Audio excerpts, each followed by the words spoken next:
నాన్న విలువ ఎంతన్నది తెలియలేదు. 51లో ఉన్నాను నేను, ఇంకా నాన్న విలువ ఏంటో నాకు అర్థం కాలే. నాన్న నాకు చొక్కా తొడగడమే తెలిసింది గాని, నాన్న చొక్కా తొడుగుతుంటే చొక్కా తొడుగుతున్నాడు అనుకున్నాను నేను. నాన్న కానీ నాకు మనసులో ఏముందో అర్థం కాలే. నాన్న చొక్కా తొడిగి ఇలా వేసి నాకు ఇలా గుండెల మీద కొట్టేవాడు. నాన్న చొక్కా తొడిగాడు అనుకున్నాను నేను. కానీ నాన్న విలువ నాకు చిన్నప్పుడు తెలియలే. నేను నాన్ననైతే కానీ నాకు నాన్న విలువ అర్థం కాలేదు. నాకు నాన్న నాకు చొక్కా తొడగడమే తెలిసింది గాని,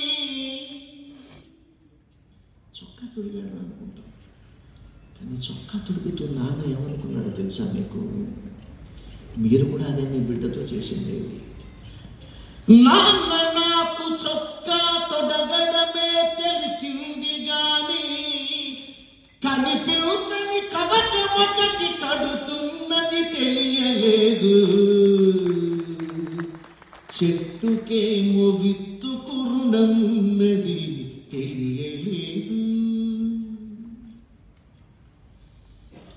ముద్దులాడి నన్ను పైకి ఎగరేయుట తెలుసు గాని, చిన్నప్పుడు నాన్న నన్ను ఇలా పట్టుకుని పైకి ఎగరేసి మళ్ళీ పట్టుకునేవాడు.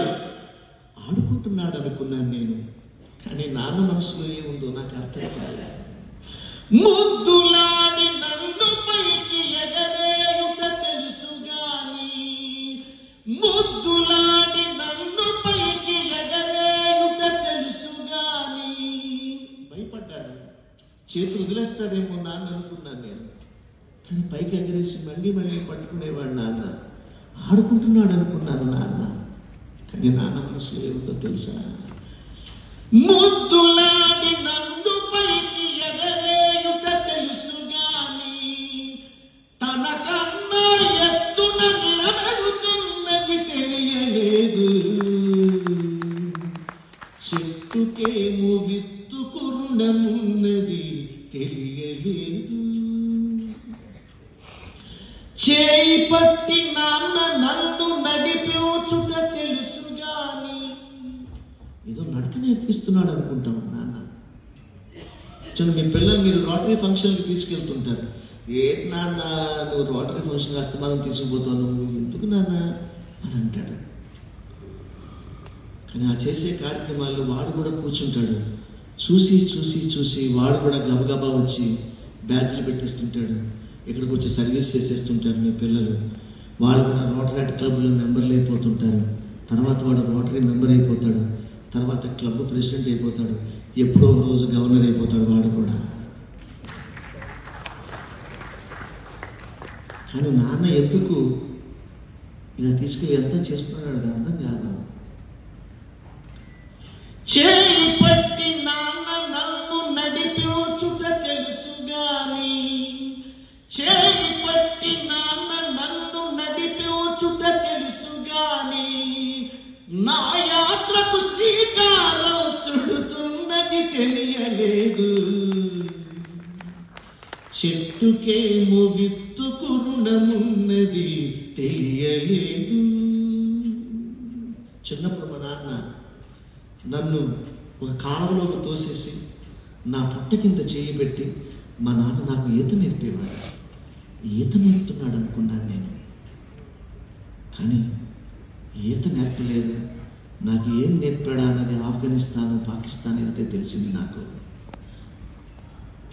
ఈత కొరకు నన్ను నీట నెట్టడమే తెలుసు గాని, ఈత కొరకు నన్ను నీట నెట్టడమే తెలుసు గాని, నా తెగువకు ఉక్కు పాలు పడుతున్నది తెలియలేదు.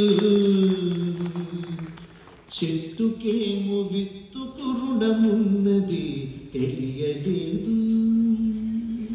ఘంటాల వెంకటేశ్వరరావు గారు రాసిన గజలు ఇది. ఏమి తండ్రి రెంటాల కన్నీళ్లను కూడా దాచి. అమ్మ ఏడవడం చూస్తాం మనం అందరం, కానీ నాన్న ఏడవడం చూడం మనం ఎవరం. నాన్నకి కన్నీళ్ళు వస్తాయి. ఈ పిల్లని గొప్పగా ఎలా చదివించాలి, ఇంతమందికి పెళ్లిళ్ళు చేయాలి, కుటుంబ భారం అంతా నేను మొయ్యాలి, వచ్చే జీవితం మధ్యన నలిగిపోతున్న నాన్న అప్పుడప్పుడు నైరాశ్యానికి వెళ్ళిపోయినప్పుడు నాన్నకి కన్నీళ్ళు వస్తాయి. నాన్న ఎక్కడో చెట్టు కింద స్కూటరో కారో ఆపుకుని నాన్న కన్నీళ్లు పెడతాడు, వాడికి కన్నీళ్ళు వస్తాయి. అమ్మ అయితే కన్నీళ్లు తుడిచేసుకుంటుంది. నాన్న కదా కన్నీళ్ళని వృధా చేయకుండా ఆ కన్నీళ్ళని మళ్ళీ తనలోకే పంపించుకుని తన పిల్లల కోసం ఎలా ఖర్చు పెడతాడో తెలుసా నాన్న? ఏమి తండ్రి వెంటాల కన్నీళ్లను కూడా దాచి, ఏమి తండ్రి వెంటాల కన్నీళ్లను కూడా దాచి, నాకై చెమటగా ఖర్చు పెడుతున్నది తెలియలేదు, చెట్టుకేమో విత్తుకు రుణమున్నది తెలియలేదు, నాకేమో నాన్న విలువ ఎంతన్నది తెలియలేదు.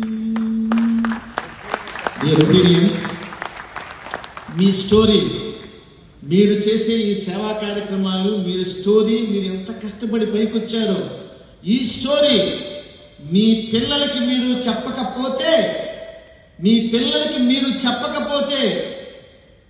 పిల్లాన్ని నీకు ఇష్టమైన హీరో ఎవడ్రా అంటే ఎవడో సినిమా హీరో పేరు చెప్తాడు.